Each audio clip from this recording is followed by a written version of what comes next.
GK kids. छोटे भीम का हाथ। सल्लू भाई की ठाठ निराले हैं। पढ़ते तो नर्सरी कक्षा में हैं, किंतु उनके हाव भाव से लगता है कि जैसे किसी बड़े महाविद्यालय की विद्यार्थी हो। पहले तो पाठशाला जाने में ही अपने मम्मी पापा को बहुत तंग करते हैं। फिर लंच बॉक्स में रखने के लिए रोज नए नए पकवानों की फरमाइश होती है। कभी कहेंगे आलू पराठा बना दो, कभी कहेंगे आज मटर पनीर की सब्जी लेकर ही जाएंगे, तो कभी डोसे की फरमाइश कर बैठते हैं। मम्मी डोसा बना देती है तो कहते हैं इसमें मसाला कहाँ है, मैं तो मसाला डोसा ही लेकर जाऊंगा। बस दरवाजे पर आकर कम से कम 3 हॉर्न बजाती है, तब सल्लू भाई बस की ओर धीरे धीरे बढ़ते हैं। वैसे भी पाठशाला में वे पढ़ाई कम और शैतानी ही ज्यादा करते हैं। उनका पूरा नाम सालिग्राम है, परंतु दादा दादी ने जो सल्लू कहकर श्री गणेश किया तो लोग सालिग्राम भूल ही गए। उनकी 2 बहनें भी हैं, दोनों बड़ी हैं, टिमकी और लटकी उनके घर के नाम हैं। यह दोनों भी शैतानी में मास्टर हैं और धमा चौकड़ी की डॉक्टर हैं। यदि कोई शैतानी की प्रतियोगिता हो तो निश्चित ही दोनों को स्वर्ण पदक प्राप्त हो जाए। पाठशाला से आते ही बस्ता पटका और तीनों ही बैठ जाते हैं टीवी देखने। तीनों का एक ही शौक है, पोगो और दूसरे कार्टून चैनल देखना। इस चैनल में मजेदार कार्टून, बाल सीरियल, कहानियाँ इत्यादि आते हैं। कभी छोटा भीम तो कभी टॉम एंड जेरी, कभी गणेशा तो कभी हनुमान जैसे सीरियल देखते हुए यह बच्चे अपने सुध बुद्धि ही भूल जाते हैं। ना खाने की चिंता, न पीने की चिंता, बस पोगो में ही जैसे पेट भर जाता हो। पापा मम्मी सब परेशान। पापा को ना क्रिकेट देखने को मिलता है, ना ही मम्मी को कोई भी सीरियल। दादाजी तो समाचार देखने को तरस जाते हैं और दादी बेचारी मन महसूस कर रह जाती है। भजन सुनने देखने को आंखें कान तरसते रहते हैं। अरे जब अपने मम्मी पापा को नहीं सुनते तो दादा दादी की तो बात ही छोड़ो। तीनों बच्चों की जिद की पोगो देखेंगे, छोटा भीम देखेंगे। रिमोट कंट्रोल लेकर सल्लू भाई ऐसे बैठ जाते हैं जैसे सीमा पर सैनिक राइफल लिए बैठा हो। किसी ने रिमोट छुड़ाने की कोशिश की तो रोने के गोले दागने लगते हैं। आखिर जीत उनकी ही होती है। रुलाई और चिल्लाने के गोलों से सब डरते हैं। दादी जी बेचारी रामायण सीरियल देखने को तरस रही है तो दादाजी को हर हर महादेव देखना है, पर क्या करे, मजबूरी का नाम सल्लू भाई है। तीनों बच्चे एक साथ बैठते हैं। उनके हाथ से रिमोट छुड़ाने के प्रयास में बड़े बड़े तूफान आ चुके हैं, जिसका असर घर की तकियों, सोफा, कवरों और चादरों पर पड़ा है। किन गधों ने यह कार्टून सीरियल बनाए हैं, उन्हें सूट कर दो, दादाजी चिल्लाते। भागवत कथा टीवी में देखना मेरी किस्मत में ही नहीं है, दादी जी हल्ला करती। पर सब बेकार चिल्लाते रहो, बच्चों पर किसी बात का कोई असर नहीं। टीवी बाहर फेंक देते हैं, पापा चिल्लाते।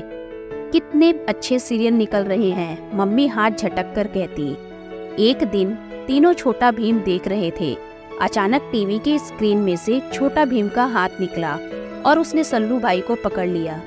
अरे अरे यह क्या करते हो, सल्लू भाई पीछे को सरकने लगे। भीम ने बड़े जोर से सल्लू का हाथ पकड़ लिया। मैंने क्या किया, छोड़ो प्लीज। सल्लू ने डरते डरते भीम की तरफ देखा। मैं आपसे बहुत नाराज हूँ, मैं नहीं छोड़ूंगा, परंतु मैंने किया क्या है? मैं तो तुम्हारा प्रशंसक हूँ, रोज ढिशुम ढिशुम करता हूँ। तुम रोज अपने मम्मी पापा को परेशान करते हो, दिन भर टीवी देखते हो, उन्हें कुछ भी नहीं देखने देते, ना ही सीरियल देखने देते और ना ही पिक्चर देखने देते हो। मेरा हाथ छोड़ो भीम भैया, दर्द हो रहा है ना। नहीं छोड़ूंगा। पहले तुम तीनों प्रतिज्ञा करो कि दिन भर टीवी नहीं देखोगे। टिमकी और लटकी, तुम दोनों भी कान खोलकर सुन लो कि आइंदा तुम लोग भी दिन भर टीवी नहीं देखोगे। इन दोनों को गोलू और ढोलू ने पकड़ रखा था। हाँ हाँ टिमकी और लटकी, भीम भैया ठीक कह रहे हैं, सारे दिन अकेले अकेले टीवी नहीं देखना चाहिए। गोलू ने समझाइश दी। सबको मौका मिलना चाहिए, दादाजी दादी जी को, पापा को, मम्मी को, सब लोग अपने पसंद की चीजें देखना चाहते हैं, ढोलू ने कहा। फिर ज्यादा टीवी देखने से आंखें भी खराब होती है। सल्लू की लाल लाल आंखों में झांककर उन्होंने उसकी पीठ पर एक हल्की दौड़ मार दी। पर भीम भैया और ढोलू गोलू भैया, हमें आप लोगों को देखने में बहुत मजा आता है। देखो मित्रों, हर काम की एक सीमा होती है। हद से बाहर जाकर कोई काम करोगे तो नुकसान होता है। हमारे बुजुर्गों ने कहा है कि अति सर्वत्र वर्जयेत।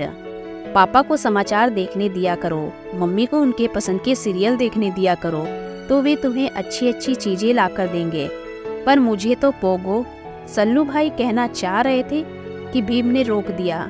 नहीं सल्लू भैया, टीवी से पेट नहीं भरता। खाना नहीं खाओगे और लगातार टीवी देखोगे तो बीमार हो जाओगे ना। ठीक कह रहे हैं भीम भैया। लटकी और टिमकी ने भी उनकी बात का समर्थन किया।